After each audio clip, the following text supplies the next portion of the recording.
Alrighty. Well, the Fiero is just about naked.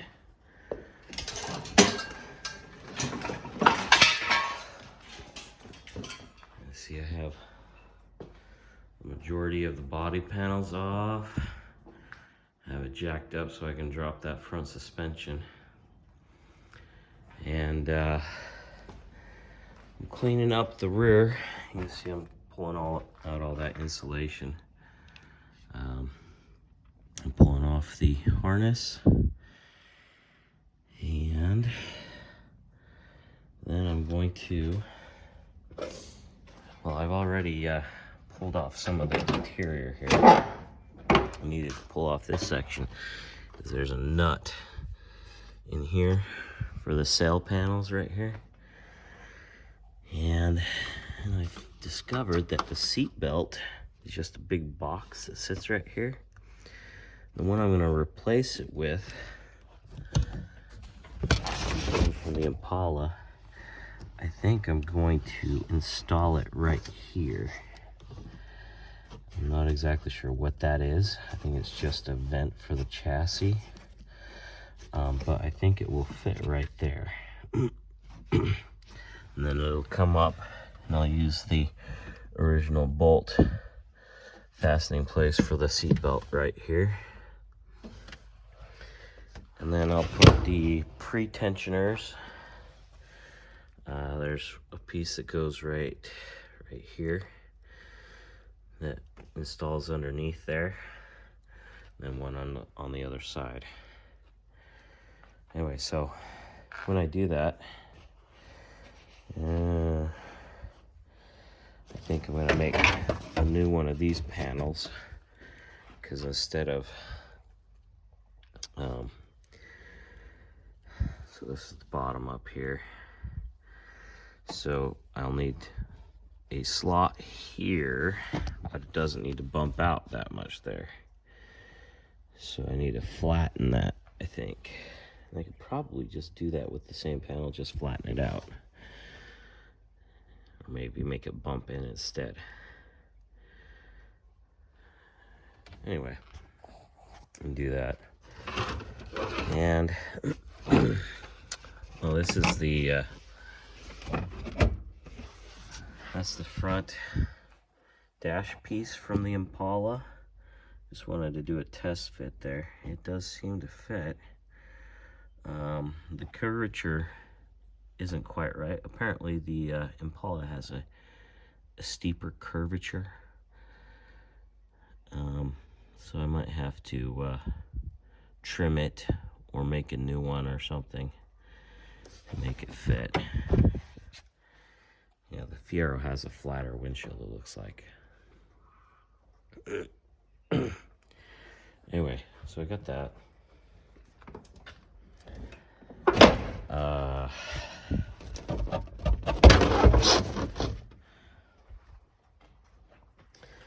So yeah, there's a suspension that I need to remove. I've been working in here, trying to remove the spare tire area here. Should come out. We have most of the bolts. Might have to remove that bracket over there. And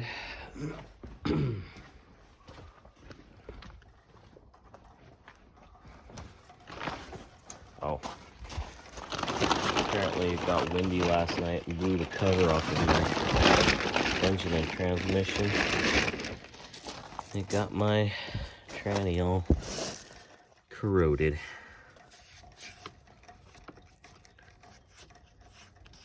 Kind of gross.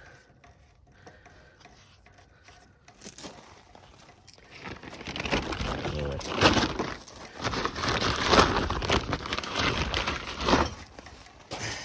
And then I got the headlights out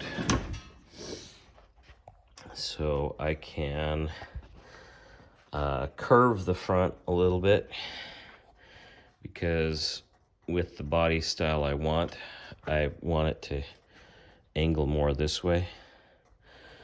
So I'm not sure if I'm just gonna, I mean, I guess I could just cut it right there and then cut right there and have it bend it backwards.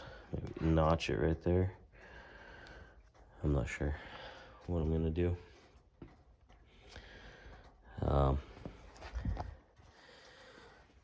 In any case, it's gonna be modified.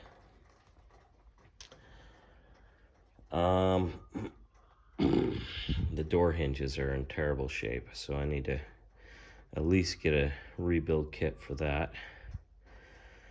They sag a lot. And I've been looking into upholstery for the seats, because these are just, there's nothing left of them. You touch them and they break apart. So I'm thinking about, I don't know, maybe I should just go cheap, go with the Fiero store cloth at first, and then maybe later on I can upgrade, because I'm not exactly in the money right now. So, but I don't want to be having it turn to dust every time I move them around. So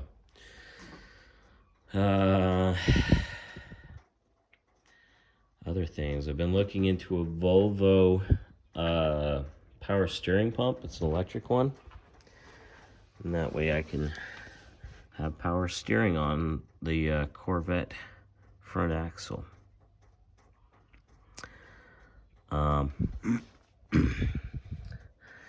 So I think I need to figure out a way to, I think this is 14 gauge steel. So if I get maybe 14 gauge channel, I'm not exactly sure how this works. I'm gonna have to talk to my dad about it. And I'll probably have to notch the frame probably in this area right here, and in the rear somewhere, and then weld that part of the frame in there somewhere somehow. Maybe I can do some cutting and remove those brackets there, because I don't need those for sure.